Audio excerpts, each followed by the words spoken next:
तो शरीर की हालत रोज का रोज डाउन होती जा रही।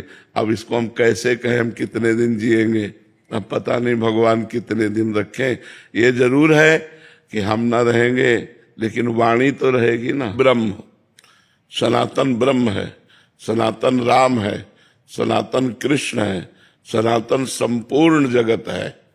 ये वायु सनातन है, ये सूर्य सनातन है, ये चंद्र सनातन है, ये भूमि सनातन है। चराचर जगत उसी सनातन से प्रकट हुआ है, सनातन ब्रह्म है। तो सनातन से ही प्रकट हुआ है। जैसे ब्रह्म अनंत है, ऐसे सनातन अनंत है।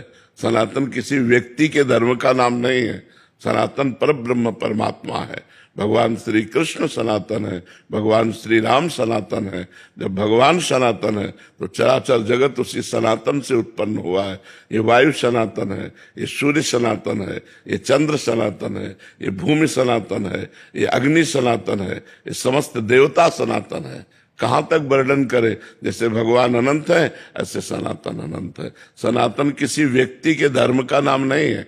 सनातन आकाश है, आकाश की तरह व्याप्त सनातन है। सनातन के सिवा कुछ है ही नहीं, जो है वो सनातन में। भूमि में तो सब है, आकाश के नीचे तो सब है, सूर्य चंद्र के प्रकाश से ही तो सब जीवित है। सबके प्राणों का पोषण वायु से होता है, वायु सनातन है, अग्नि सनातन है। सब सनातन में उत्पन्न होते हैं, सनातन में पलते हैं और सनातन में ही लय हो जाते हैं, क्योंकि सबका मूल सनातन है और सनातन ब्रह्म है। समझ पा रहे? सनातन किसी व्यक्ति का एक धर्म मात्र नहीं है, संपूर्ण सृष्टि का जो धर्म है वो सनातन है, वो ब्रह्म है। जैसे आकाश सनातन तो फैला हुआ है, चाहे जहां चले जाओ, ऐसे चाहे जहां चले जाओ वो सनातन तत्व तो ब्रह्म विराजमान है, तो सनातन ही है। कोई भी जीवित है वायु से जीवित है, वायु सनातन है। समझ पा रहे आप? जब हम धर्म के द्वारा अर्थ कमाएंगे तो हमारी कामनाएं हमको रोक नहीं पाएंगी, हम मोक्ष के अभिलाषी बन जाएंगे। और जब तक हम धर्म से धन नहीं कमाएंगे और धर्म को त्याग दिया तो अर्थ और काम हमें पिशाच की तरह पागल कर देगा। अशांति, चिंता, शोक, भय ये हमारे अंदर भर जाएंगे। तो हमारा सबसे पहला कर्तव्य होना चाहिए कि हमारे को जो अर्थ चाहिए, जो संपत्ति चाहिए, वो धर्म के द्वारा मिले। और धर्म के द्वारा जब हम धर्म का पालन करेंगे तो धर्म हमको भगवान की तरफ ले जाएगा, अधर्म हमको नरक की तरफ ले जाएगा। तो जब धर्म हमें भगवान की तरफ ले जाएगा तो हमारी अच्छी कामनाएं होंगी। धर्म अर्थ, अर्थ जो है वो धर्म से कमाया गया, इसलिए कामनाएं अच्छी होंगी। और कामनाएं जब हमारी पूर्ण होंगी या नष्ट हो जाएंगी, दो प्रकार से कामनाओं का त्याग होता है, या तो भगवान पूर्ण कर देंगे या तो कामनाएं नष्ट कर देंगे। तो मोक्ष अभिलाषा जग जाएगी कि मैं भगवान को प्राप्त करूं, मैं मुक्त हो जाऊं। इसलिए सबसे पहली बात है धर्माचरण करना। अब धर्म क्या है और अधर्म क्या है ये जानने के लिए हमें शास्त्रों का स्वाध्याय, संतों का संग करना पड़ेगा, जिससे हमें ये पता चले कि जो हम कार्य कर रहे हैं वो धर्म पूर्वक है या अधर्म पूर्वक। तस्मात् शास्त्रम प्रमाणम ते कार्या अकार्यो व्यवस्थित हो। कार्य करना है कि ये अकार्य है, इसका विधान शास्त्र करता है। तो हमें श्रीमद् भागवत का, श्रीमद् भगवत गीता जी का, वेदों का जितना हमारी पहुंच है स्वाध्याय करना चाहिए। तो हमें पता चल जाएगा ये करना चाहिए और ये नहीं करना चाहिए। जिसे संत और शास्त्र कहते करना चाहिए उसे धर्म कहते हैं, और जिसे संत शास्त्र कहते नहीं करना चाहिए उसे अधर्म कहते हैं। धर्म के द्वारा कमाए हुए धन से पवित्र कामनाएं उत्पन्न होती हैं, पवित्र कामनाएं फिर मोक्षाभिलाषी बना देती हैं। इसीलिए धर्म, अर्थ, काम, मोक्ष ये चार पुरुषार्थ लिखे हुए हैं। परिवार के सेवा को भी भगवान की सेवा और सरकारी सेवा को भी भगवान की सेवा माननी है, पर साथ में नाम जप करना है। मामनिस्मर युद्ध च, युद्ध माने अपने कर्तव्य का पालन, और मामनिस्मर भगवान करे मेरा स्मरण। अगर भगवान का स्मरण नहीं है तो सब कोई कार्य कर रहे हैं, और कर्म दो ही प्रकार के होते हैं, पाप या पुण्य, और उन्हीं का भोग भोगना पड़ता है। अगर हम भगवान का नाम जप कर रहे हैं और अपने कर्म को भगवान की सेवा मानकर कर्म को भगवान को समर्पित करते हैं तो इससे हमारा भगवत प्राप्ति का मार्ग पुष्ट हो जाएगा। जैसे 4 घंटे हमने कोई काम किया, सांसारिक है, घोर सांसारिक है, बीच बीच में राधा राधा स्मरण किया और उस 4 घंटे को, हे प्रभु ये जो 4 घंटे हमने कार्य किया ये आपको समर्पण करते, कृष्णार्पणमस्तु, तो वो 4 घंटे आपके भगवान की सेवा के समर्पित हो गए, क्योंकि संसार भगवान का है और इसमें जो भी सेवा है वो भगवान की ही सेवा है। पर भगवत स्मरण करते हुए, भगवान को कर्म समर्पित करते हुए हम भगवत मार्ग में चल सकते हैं। अच्छा, भागा दौड़ी कितनी, हम लोग प्रमाद स्थिति, प्रमाद समझते हो, आलस्य प्रमाद स्थिति के कारण ऐसा बोल देते कि हमारे पास टाइम नहीं है। नहीं, आप 12 घंटे काम करते हैं, इससे अधिक काम करते हैं? कोई भी हमें बताओ, अधिक से अधिक आप 12 घंटे काम करते हैं, तो 24 घंटे में आपके पास 12 घंटे बचे, 6 घंटे सो लीजिए, 12 6 18 घंटे हो गए। 2 घंटे भोजन के ले लीजिए, 20 घंटे हो गए। 1 घंटे मनोरंजन के लिए ले लीजिए, 21 घंटे हो गए। अब बचे 3 घंटे। हम कह रहे हैं 2 घंटे परिवार को दे दीजिए, बचा 1 घंटा। 1 घंटा भजन करो, देखो आप बढ़िया भजनानंदी हो जाओगे। 1 घंटा तो करके देखो। अब आप टोटल बोल दिए हमारे पास फुर्सत नहीं, तो फिर यमराज थोड़ी छोड़ेंगे। तो हमें नाम जप करना चाहिए अपने लोक परलोक दोनों को बनाने के लिए, लोक में शांति और परलोक में भगवत कृपा प्राप्ति।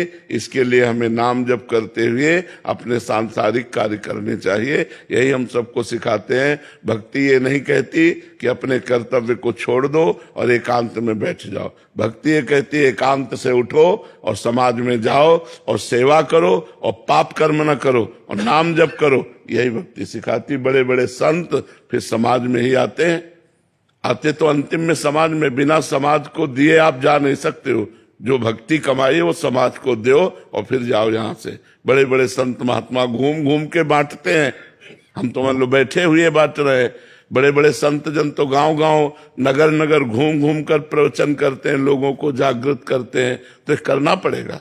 समाज में पैदा हुए हो, समाज का खाया है, तो समाज को जागृत करना पड़ेगा, समाज की सेवा करनी पड़ेगी। तो वही तो आप कर रहे हो, समाज की ही तो सेवा कर रहे हो। जैसे हम अकेले हैं तो आप अकेले कपड़ा लत्ता भिक्षा मांग लिए, और आपके 10 परिवार के तो आपको पेमेंट मिलती है। तो आप अपने परिवार का पोषण कीजिए और धर्म से चलिए और नाम जप कीजिए, तो आपको भगवत प्राप्ति का मार्ग मिल जाएगा। आपके जो कर्म बने उसके अनुसार आपको अगली योनि में जाना पड़ेगा, मुक्ति नहीं मिलेगी। नहीं, अरे मोक्ष कोई तुम खिलवाड़ समझते हो? पशु पक्षी जैसे हैं उनको तो नहीं मिलता, नहीं मिलता, उनको मोक्ष नहीं मिलता। वो तो कर्म कर रहे हैं। नहीं, कर्म नहीं कर रहे हो, केवल भोग भोग रहे हैं। कर्म केवल मनुष्य शरीर से होता है। तपस्या की है, तपस्या। हाँ, तो वही तो कह रहे। तो वृंदावन के कबूतर बनना तुमने साधारण समझ लिया है क्या? वृंदावन के पशु पक्षी बनना साथ बड़े बड़े ऋषि मुनि याचना करते हैं कि वृंदावन का मैं खग मृग पशु पंछी बन जाऊं, जिससे राधा राधा रटूं और प्यारी जू और प्यारे जू को सुख पहुंचाऊं। तो वृंदावन के पक्षी, वृंदावन के सुअर कुत्ता है, कोई साधारण जीव थोड़ी है।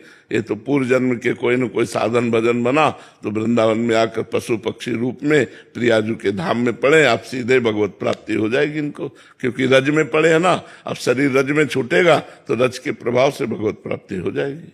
आप करते रहो, भजन करते रहो, खुद भूख पैदा हो जाएगी। खुद भूख पैदा हो जाएगी कि अब मैं दीक्षा लूंगी, अब मैं गुरु बनाऊंगी, अब मैं भगवत मार्ग में आगे बढ़ना चाहती हूँ। जब हमें आगे चलना होता है और मार्ग पता नहीं होता तो गाइड की जरूरत होती कि नहीं होती? हमें मार्ग पता नहीं है और हमें चलना है आगे, तो हमें गाइड की जरूरत होती है। ऐसे ही भगवत मार्ग में गुरु की जरूरत होती है। चाहे शिव बिरंच सम होई, गुरु बिनु भवनिधि तरह न कोई। तो वो खुद भूख पैदा हो जाएगी आगे कि कोई महापुरुष हमारा गुरु बने और हमें मार्ग प्रदर्शन करे कि हम कैसे जाए। अब तो शरीर की हालत रोज का रोज डाउन होती जा रही। अब इसको हम कैसे कहें हम कितने दिन जिएंगे, अब पता नहीं भगवान कितने दिन रखें। ये जरूर है कि हम ना रहेंगे, लेकिन वाणी तो रहेगी ना। टेप की गई जो वाणी है, जो रिकॉर्ड की गई वाणी है, अगर आप उसे सुनोगे तो आपको लाभ मिलेगा। शरीर तो नहीं रहेगा, आज या कल चला जाएगा, इसका तो जाने का है। भगवान की बड़ी कृपा है आपके ऊपर। जो आपका सुधार होकर भगवत मार्ग में चल रहे हो। चिंता न करो, हम साथ हैं। शरीर नहीं रहेगा तो भी हम साथ रहेंगे। आप देखला, जो प्यार करते हैं तो शरीर रहे ना रहे, हम साथ रहेंगे, तुम्हें अनुभव होगा कि बाबा हमारे साथ है, ये अनुभव होगा। वो मन की शांति करनी है तो नाम जप करना पड़ेगा। उठते बैठते चलते फिरते काम करते नाम जप करो, सब सही हो जाएगा। लोक का भी सिस्टम सही हो जाएगा और परलोक का भी सिस्टम सही हो जाएगा। नाम जप करो। नाम जप के बिना शांति नहीं प्राप्त होगी। चाहे जितना धन कमा लो, चाहे जितना बढ़िया मकान बना लो, चाहे जो व्यवस्था करो, जब तक चित्त भगवान से नहीं जुड़ेगा तब तक शांति प्राप्त होने की नहीं। हम अपना अनुभव, संतों की बात और शास्त्र की बात बताते हैं। तब लगी कुशल न जीव को, सपने हो मन विश्राम, जब लगी भजत न राम को, शोक धाम तज काम। जब शोकों के धाम कामनाओं का त्याग कर भगवान का भजन होता, तब आनंद की अनुभूति होती है। तो नाम जप करते रहो भगवान का, और गंदा भोजन न करो। गंदा भोजन को मतलब मांस मछली जैसे है, शराब है, ये सब नशा पानी न करो कोई ऐसे गंदे, और भजन करो तो भगवान आनंद प्रदान करेंगे। धीरे धीरे पाप नष्ट होगा तो आनंद की अनुभूति होगी।